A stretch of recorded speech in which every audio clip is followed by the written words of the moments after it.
Going live. Cue the music. Of course, volume was off.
Lutz, and welcome to the Frontlines in the battle against the deep state, the cabal, the Illuminati, and all those that wish to enslave all of humanity for their own selfish reasons.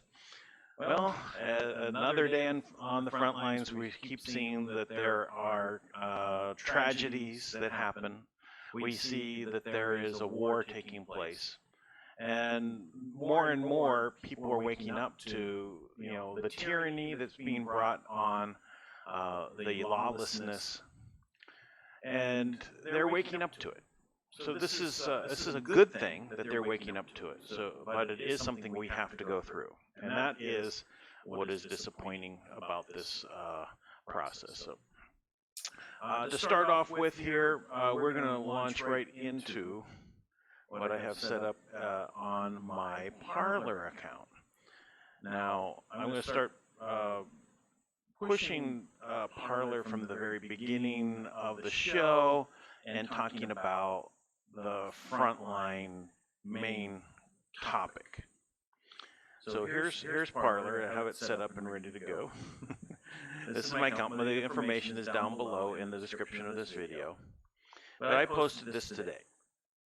So let's read more. So Trump pointed out that the man, Martin Gurgino, that approached the police was scanning the police communication equipment. He was pushed back, I should have put that, pushed back, and did get hurt. War is hard on everyone. There are two sides, us versus the enemy. Martin is the enemy. Some of us feel sad for him, and even though our hearts, in our hearts, we do not want anyone to get hurt. But when you're on the front lines, as Martin was, you know it will happen. It will happen. People do get hurt. So anyway, I posted this with this slow motion video, and then in my comments I put, this is what Trump had said. There's a little screenshot of that. So Buffalo protester shoved by police would be Antifa provocateur. 75-year-old Martin Gurgino was pushed away from after appearing to scan police equipment with in order to black out the equipment. I watched as he fell harder than he was pushed. He was aiming the scanner. Could it be a setup? So this is war, right? So anyone can feel sad for him. Did he get hurt for real? I'm pretty sure he did. He has blood dripping out his ear. So let's go over to this video. And so we're going to start it just from the very beginning. I'm going to leave the sound off because the sound just is in slow motion of the audio round. This is just a 2-minute segment. So in the very beginning, you can see Martin is holding something. Well, in one hand he has a helmet, right? And in the other hand he has, looks like a phone. It does appear to maybe have a bigger antenna on it than most phones. You can see on the right side of his hand that there was a little bump coming out there. Does it look like an antenna? Hard to see here, but let's watch this. So he's going on up to the police officers, and so he's holding it up to him, and he waves it across him. He reaches out to the other. Now, is this provocative? You're an officer, and someone's going to be reaching at you with a device, right? The officer is holding a club, right? Unless you're engaged in battle, is this something that you really would be doing? Unless you're on the front lines, and so it looks like to me he's going after something. So he's waving it. All right, waves it again. He's trying to put it right on the equipment, and he pushes back, and he falls. So okay, he fell. Did he fall harder than he was pushed? Well, we can go back. Let's take a look at that.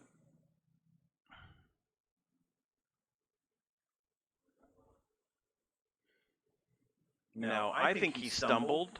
I think that that he basically just stumbled after he was pushed. So did he allow himself to do that? But if you can see right immediately from his ear, he is bleeding.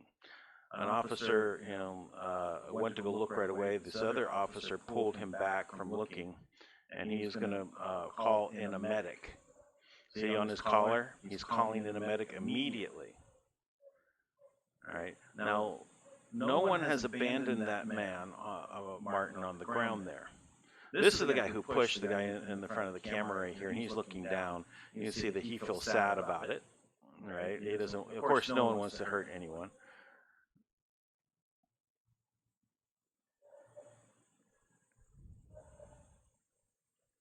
Now I'm going to leave this run through the entire 2 minutes. So here's well, now we're not watching that part, but the people in more camouflage gear, they had like the tear gas or gas cannon. I don't know what kind of gas it was. It looks like it's to launch these things. So now this guy is going to go down and give him, check on him. I don't know what exactly he's doing, but is this the medic? Is this the guy that's meant to look after this? Now, there's a woman on the right side as part of that. I thought, interesting that she was also there on the front lines. So anyway, that's what I saw. Now, this is actually the thread for Trump. Now, of course, we read this. So this is what Trump had said. Could this be a setup? Let's look at what's immediately following Trump. Here's this guy, Brooklyn Dad, Defiant. All right, he says he's 75 years old. He's 75 years old. He's 75 years old. The cops left him bleeding. No, they didn't. He's 75 years old. He's 75 years old. OAN is trash. Or he's now trashing the news OAN, which is probably the only one that's in the White House press briefings you can actually say is going to ask a real question. You are trash. You are trash. He's 75 years old. FFS. So there we go. Right. What's the next one? Oh, shut the F up already. That's a reply. This is really low and inhumane. Trump. Everyone saw a horrifying video where a 75-year-old woman was pushed by the police so harsh he fell over and backwards, hit his head on pavement, and blood started pouring out of his ears. It was so shocking and heartbreaking. Delete this. So what I was wanting to really point out here is what is following Trump on here is propaganda. This is being pushed up by Twitter. This is not the people that would be normally there unless they're paid to do this, and that's what we're really looking at here. So that's what I wanted to point out about this. It's so I think Trump needs to come on to Parler. Everyone would, and everyone in protest can delete their Twitter account as well and see what happens. Okay, that's the slow motion. So let's move on a little bit here. So this is from the X22 report. We're going to listen to this part because this is a tie-in to it. Everything that they have done now has failed. Even the riots, the protests with Black Lives Matter, with what happened with George Floyd. That event is now failing.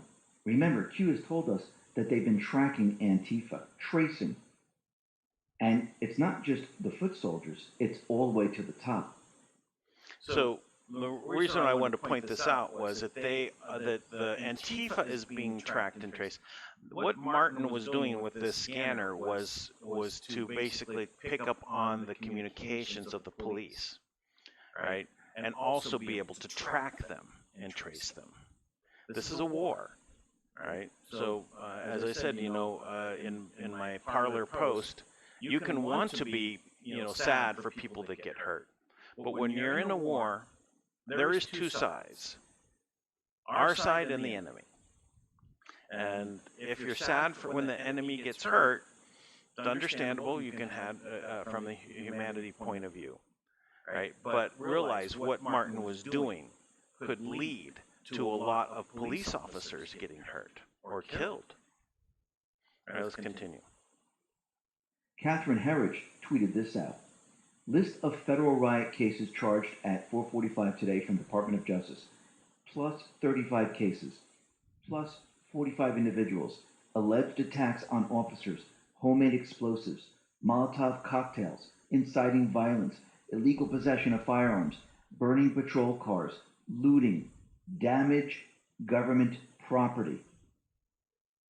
What is Trump doing? What are the Patriots doing right now? They're getting rid of the deep state paid mercenary army. And Trump tweeted something out today pointing to an individual in Buffalo saying that he was an Antifa provocateur. This is what he tweeted out. Buffalo protester shoved by police could be an Antifa provocateur. 75-year-old Martin Gugino was pushed away after appearing to scan police communications in order to black out the equipment. I watched. He fell harder than he was pushed. Was aiming scanner. Could be a setup.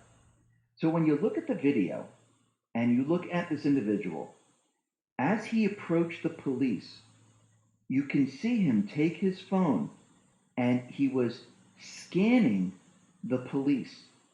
Now, why would he be doing this?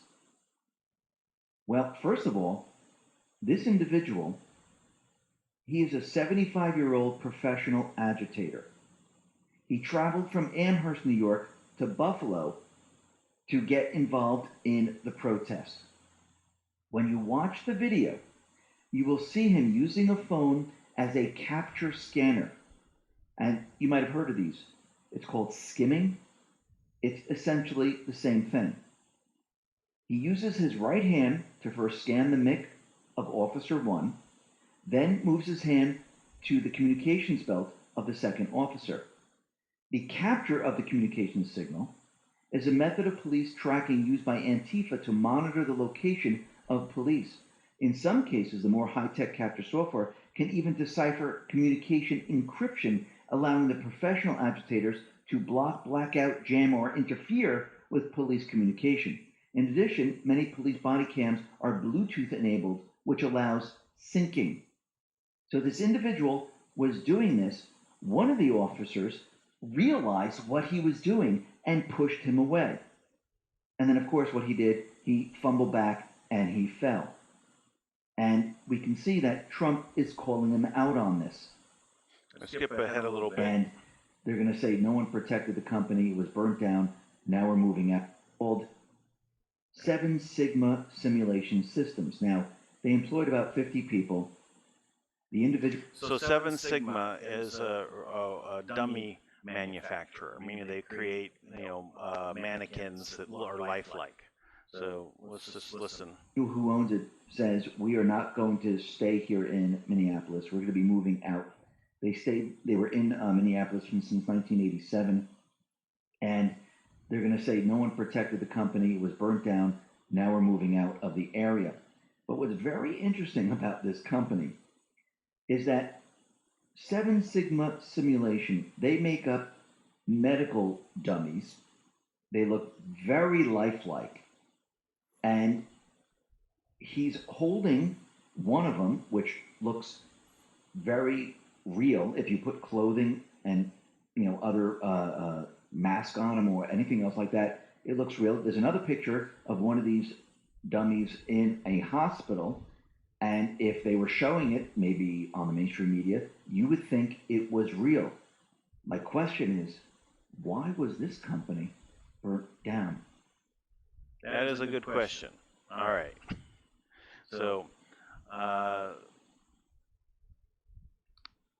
you have a wartime situation where we have a media that is not the press. It is not anything other than a movie manufacturer. It creates a narrative movie ongoing to direct the attention of the population.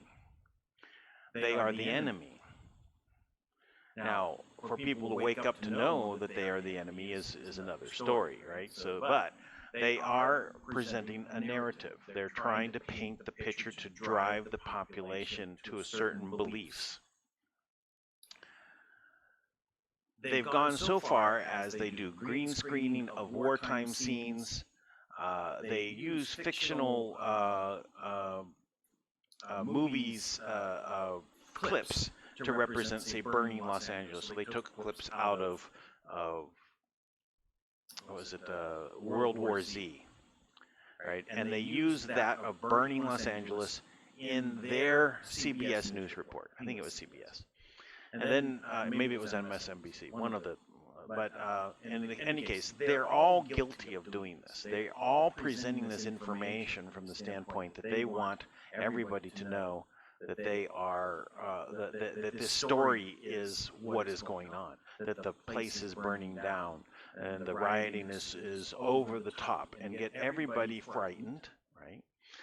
And trying to keep you at home, maybe. Not wearing masks. Oh my goodness, everyone out there is not wearing a mask, so stay home. So we're looking at this scenario where they possibly even used a dummy to represent George Floyd. Now, maybe it was in just part of it, maybe it was stand-in. I don't know, but so George Floyd and Derek, the police officer, knew each other for a long time. Maybe there's some other news coming out that maybe that they were not on good terms with one another. Maybe. I don't know if that's true, but working together for 17 years, both of them are under the mayor in their other jobs, right, working as bouncers. You know, the mayor owns a club that they're bouncers at, and they happen to now fall under this system. And George Floyd's family comes out and they ask for the UN to intervene. This all seems very familiar, right? So was this Sigma company, Sigma 7 company, creating a dummy for a particular reason, and they needed to get rid of the evidence, and so they burnt it down? It's all a show, right? And we're seeing through it. We don't know all the answers. We don't know what is 100% real, right? We have to go with what we discern, but we have to question everything. We can't listen to anything that they're presenting to us and just accept it. We cannot. So we have to question everything. We have to dig and dig and dig. And maybe we're on the wrong track for a little while, but as we dig, we get more information. But so far, I think we're doing pretty good. So it does appear that this rioting got dismantled, right, for the most part, because they were busted. Trump basically has been training SWAT teams in every agency of the government, put those thousands of federalized troops, right, which are not army, right, they're law enforcement, into the field and traced Antifa, traced what they're doing. They were busted. They called it off. The riots are over. Yeah, I know that there's going to be protesters going on, and they're going to be still talking about this, but more and more, it's going to be much smaller and smaller because it's just going to fall apart. So COVID has fallen apart, but now they're talking about, oh, it's coming back with the second wave. No. Let's move on. Let's talk a little bit about that part. Let's see. Yeah, this is a nurse that was doing undercover. She wore body cams, hidden cams, and went in and was talking with her people. So we're going to just go through this right from this spot. But these other people, like this person who wasn't COVID, multiple times, you know, and a lot of them are on either Medicaid or Medicare. They're poor. They're from, you know, a lower class. We're at a public hospital. They need the funding. So take them. They take them. And they tell them pretty much that if they don't get on an event, then they're probably not going to survive. But the reality is, if they get on that event, the likelihood of them walking out the hospital is slim to none. And can I ask you, what like peak are they on, and is that being mandated or specified what the pressure is on the vent? Here's the thing with this. So you don't have actual doctors that know critical care, ICU doctors on these floors. There's a dentist, and there are residents with these. So residents are essentially students, and they have no idea what they're doing. Like I had to police a resident because he wrote an order for me to run Versed, which is a medicine that you have to be very careful with because it can kill someone at like quadruple the speed of what you should be running it at the dose. And had I not known that, then I would have easily killed the patient. And it would have been okay under their COVID standards. So everything is kind of a wash. Nobody's held accountable for anything. And these people that are in vents are essentially being like, these residents are like practicing their skills on them. So they're practicing central lines, they're practicing like invasive procedures that are really unnecessary. What is the percentage of Black, Latino, white? What's the racial composition? Hispanic and Black for the majority. And what's the age and range? Asian. And Asian. And what's the age range? 20-year-olds all the way up to 70, 80-year-olds. very few, I should say very few 80-year-olds. But the majority of people, I would say, are in their 40s or 50s. Wow. And what percentage of the people that are in there would you say actually have tested positive for COVID? Half. Probably half. But everyone is being treated as though The entire hospital is COVID. So half the hospital is not COVID, but they're on COVID floors. So let me just ask you about nosocomial infection. So you're saying they're putting non-COVID or COVID rule out with definite COVID patients. Yes. So I was only wondering, because like I was looking at like all the patient rooms, and like this patient is in with like a non-COVID, and I don't understand why they're doing that. I know, there's 4 patients in a row here that Yeah. are on COVID.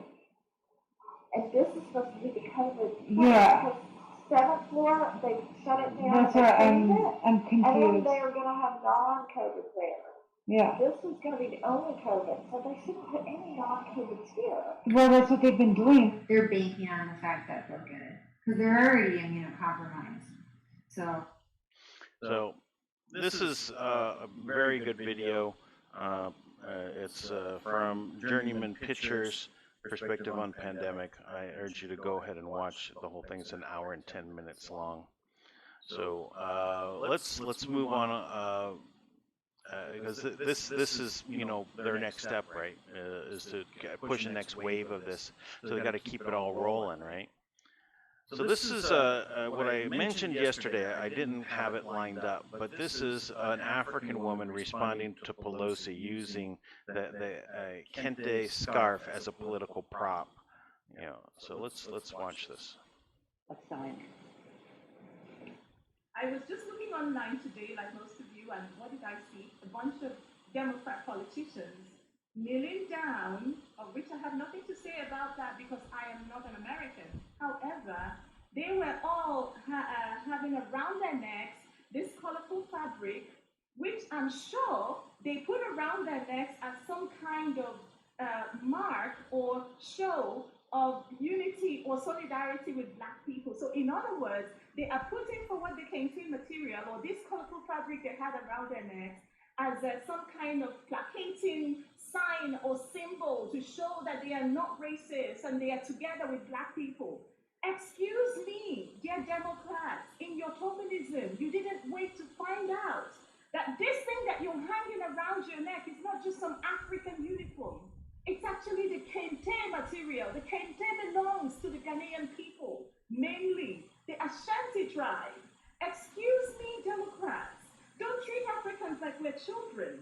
These fabrics and these, colorful things that we have within our culture and tradition, they all mean something to us. I know you look at us and you say, oh, Africans, you're so cute in all your colorful dresses. Well, some of those dresses and patterns and colors and fabrics actually do mean something to us. Some of them belong to ancient tribes and mean something to them. So why are you using it as your own show of non-racism or your own show of virtue? Why are you using the kente material to signal your virtue? Stop it. We are not. Yeah, stop it. So we know the reason that they're doing this, right? This has been something that they do all the time. Virtue signaling, right? They're trying to basically bring up that they are in solidarity with the Black people, right? And why are they doing it right now? What? It's voting time, right? They're ready to basically take on the next vote, right? So, but what does it really mean, right? Why are they doing this? Right? It's because of the voting time. And same thing with the Black Lives Matter protests coming up. Last time it basically had a peak was before the 2016 election in the summertime. In the spring and summer, they bring it up, right? And they want to basically keep showing this. So this is what we're looking at. No more than the Democrats' virtue signaling of what they're really trying to do is just move their voters, right? Say, hey, we're on your side. So it's the same as before.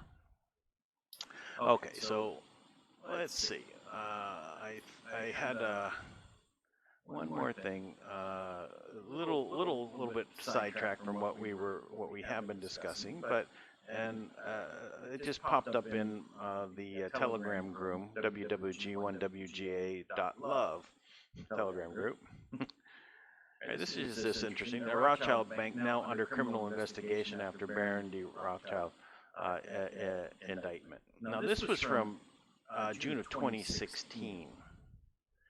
Now, the only reason that I'm bringing this up is that we're really talking about that this has been an ongoing problem in our world, right, of the central banking system, right, which ultimately is controlling all of this that we're experiencing. We want to talk about one of the front lines. It's the financial world. It is what is happening with the people from the banking industry that are maneuvering all of the big corporations, that they're maneuvering all of the levers of power in the governments, and they are looking to create this new one world government. How do they do it? They fund it, right? They basically create the scenarios and they get people to go along with it, like Antifa. So when we're talking about what are the front lines, we ultimately have to go back to the central banking. Now, Trump has been taking this on. It's very nuanced on how it's happening, but the private central bank of the Fed is now kind of constrained and has to basically put out whatever money the Treasury says so, which is not the way it's been. But it is a very controlled system that we see is now coming apart. So I just wanted to point that out because we're looking at with what's been happening with Kim and the trust and the maneuvering that's been taking place to put a new line of funding in place, and looks like we're heading to the post office as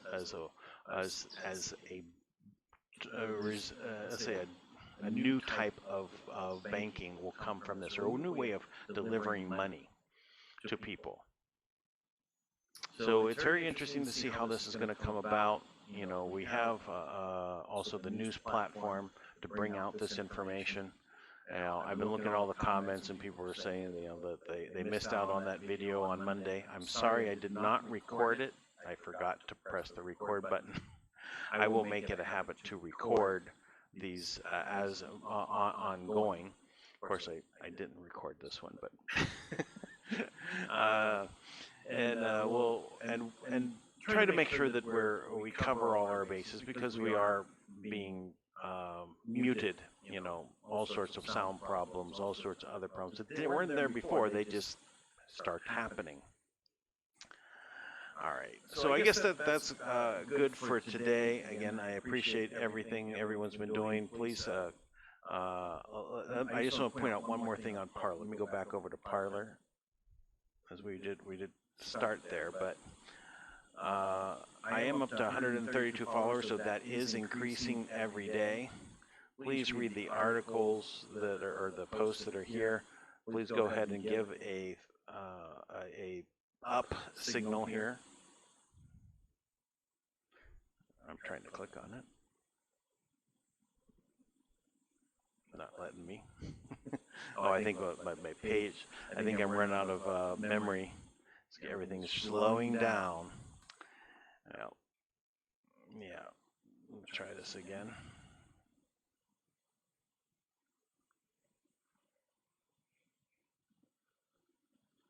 Okay, there it went. It registered this time.